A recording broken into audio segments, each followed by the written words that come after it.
Hey all, here's another video of another weekend's worth of work on the Magnum, so enjoy!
Alright, so that's the plug wires replaced.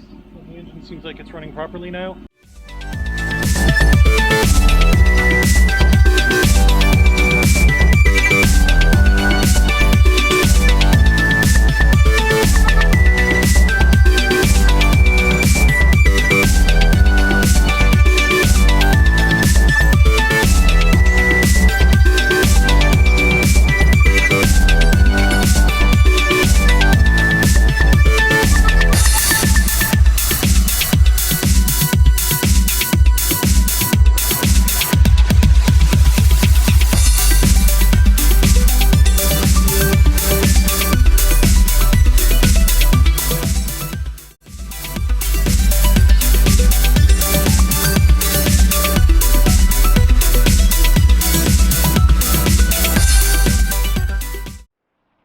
So, stopping the time lapse here because I don't know if it was obvious, but on the other side, the bottom adjuster was also stuck and rusty like the front ones, but it moved a little bit, so I worked it out and then cleaned the rust off of it so it was relatively smooth, and then packed it with grease and put it in, and it should be fine. This side, top one was fine, bottom one was stuck, but when I tried to loosen it, it just sheared off inside the bracket. So I'm going to have to get a bracket for this side. I'm going to see if I can get one cheap through Rock Auto like I got the front ones.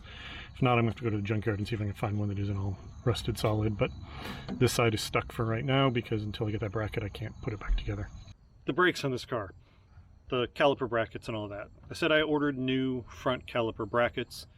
What I didn't realize is that what I was ordering was just the bare bracket itself for the $12. It didn't include the slider pins, it didn't include the boots, which kind of defeats the purpose because I need all those parts, and once you add up all those parts it gets a lot more expensive.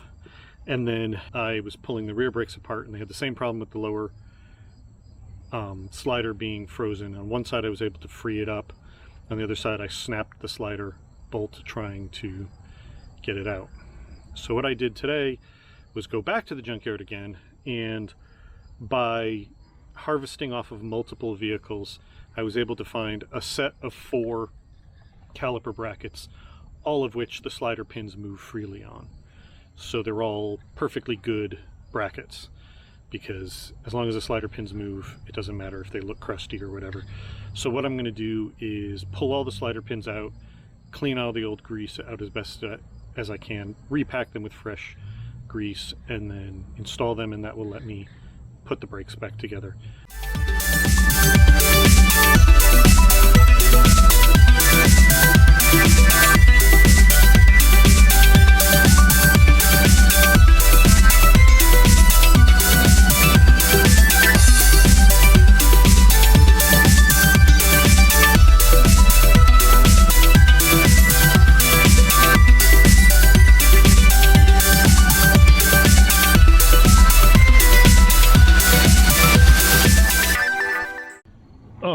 So I got those all redone. The rear ones, all I had to do was pull the pins out and clean them and clean out the holes a little and then re-grease them and put them in. The fronts were a little bit more complicated. You saw me drag over, this is one of the bad ones because this pin is frozen, so I could steal this boot out of it because the boot that was on one of the new ones has a hole in it, so that's just guaranteed that that was going to freeze up.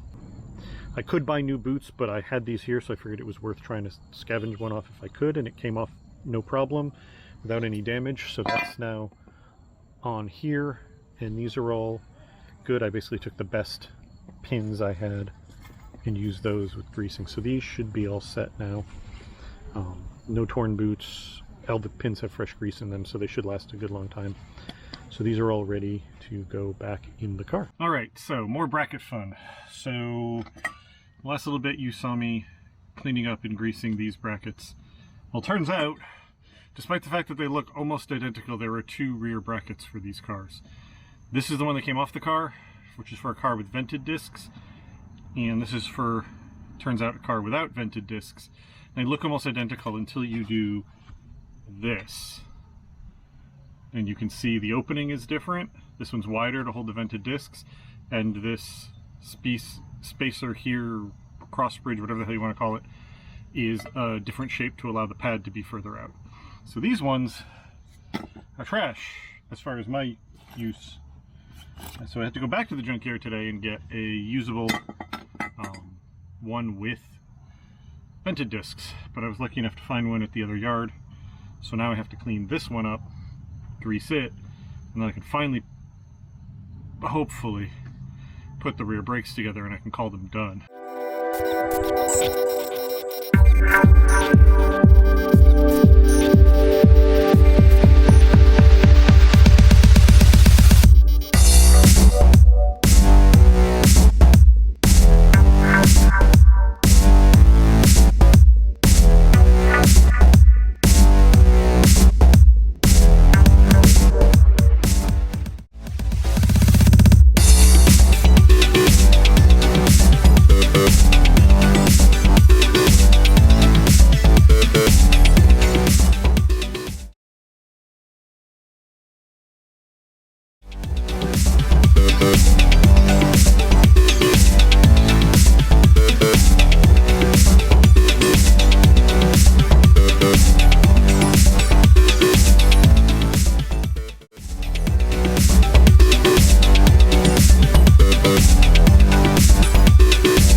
Well, the time-lapse cut off.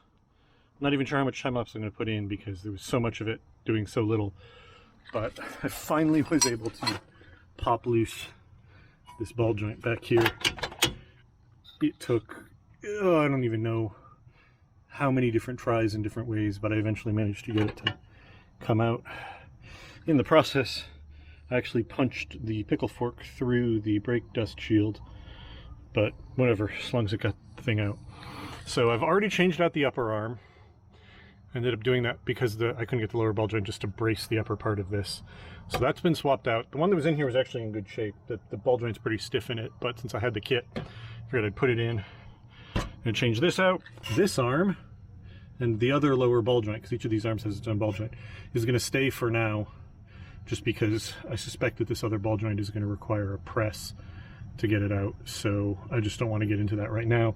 Now that I've gotten this out, I can get this arm in, which means I can put the front brakes on, and then that will button up the entire front end. All right, another weekend of working on the Magnum, and I feel like I've got progress that's seriously been made. You can see it's back on the ground, it's back on its wheels. At this point, it's had new brake rotors and pads front and rear. The brake caliper brackets have been replaced front and rear with used ones. that have good pins that slide, and I've greased those pins to make sure that they work properly. In the front, in addition, the upper A-arms on both sides have been replaced, even though only one was bad. The one on the other side was actually in good shape, but I had the parts, so screw it. And I replaced the front of the two lower arms on both sides because that was a, in theory, relatively easy thing to replace. The one on the driver's side turned out to be a royal pain in the everything. The engine's got new spark plug wires, which means that it's now running properly. I've replaced that tail light with a good used one, so that's all taken care of.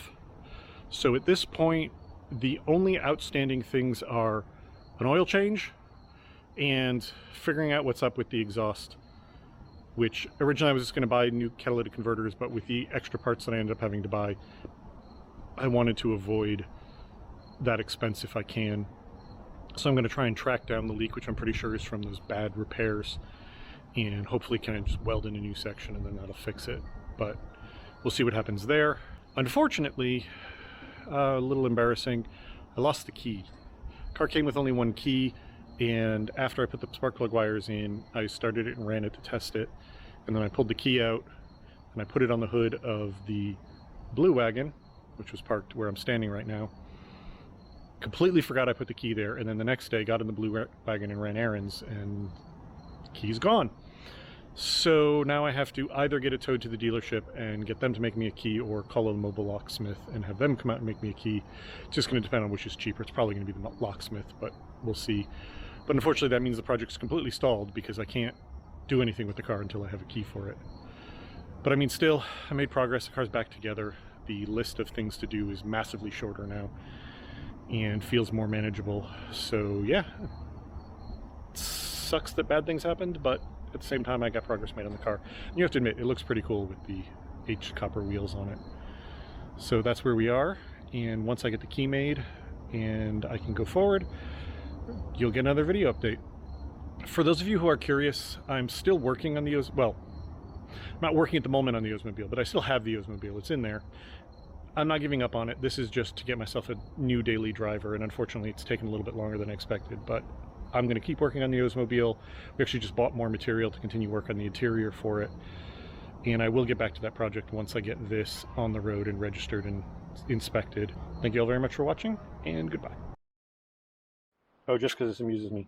So that bucket's full of suspension parts that I replaced. Those are the rotors that I replaced. This bucket is the rotted out rocker panels from a friend's pickup truck that we spent 6 hours working on Saturday. As you can see, there wasn't much rocker panel left, so we had to fab up inner rocker pieces and cut a aftermarket outer rocker to fit so that his truck would no longer have breezy rockers.